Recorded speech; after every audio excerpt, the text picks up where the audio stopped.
Donna thinks I look funny in my orange jacket, kind of a high tech homeless person, I guess. But, I've noticed that now that I'm an old guy, I'm just sort of invisible to a lot of people. And this orange jacket makes me feel less invisible.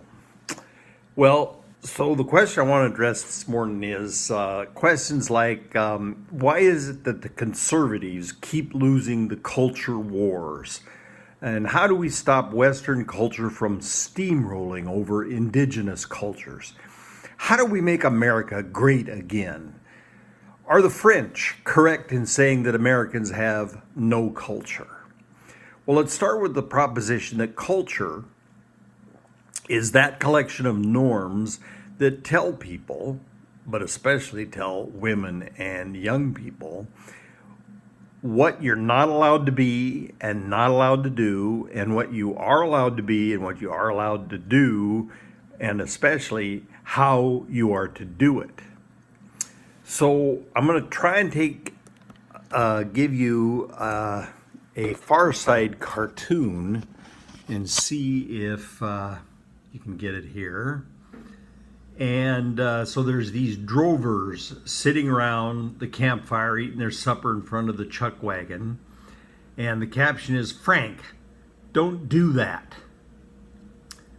And it usually takes people about 30 seconds to catch on to this cartoon that what's going on here is that Frank is crossing his legs like a woman.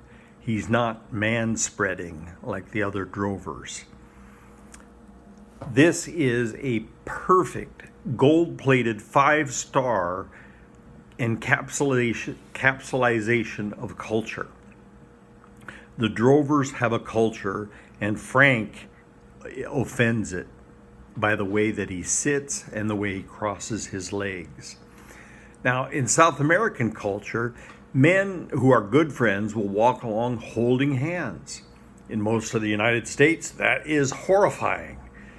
In many cultures, when a woman has sex before marriage, that is interpreted by her family as a smear, a stain on the status of her male relatives, and bad things follow. So try on that culture, let's define culture, it tells us who we can be and what we can do. And then try on that Western culture then is primarily an anti-culture, especially in the United States. Recently, men are allowed to walk holding hands and kissing in public. Women have sex with whomever they choose. A young photographer that I know very well takes photos of men in women's clothing, and her photography work is celebrated all the way from Berlin, Germany, to Illinois, to the Hudson Valley in New York. Western culture, but particularly American culture, is continually working to destroy the rules of who you are allowed to be and what you are allowed to do. So why then does Western culture steamroll over indigenous cultures? Because in indigenous cultures, only the old people, only the old men want to preserve the culture, preserve the rules of what and who.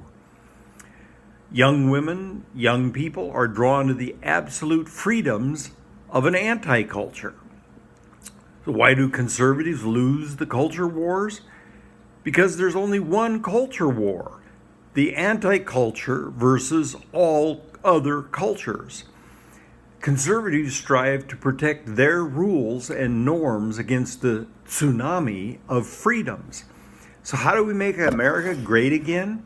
Well, by restoring the rules and the norms that tell people, especially women and gay folk, who they can be and what they can do.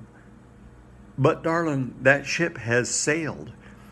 To answer Shrub's question, I love that expression. That's George W. Bush.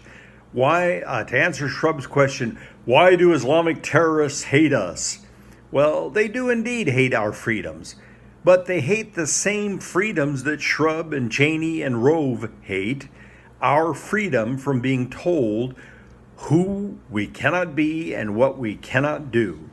So how ironic is it that Shrub was up there telling us that the terrorists hate our freedom when he and his hate the same freedoms? There you have it. Culture. Anti-culture. Don't do that, Frank.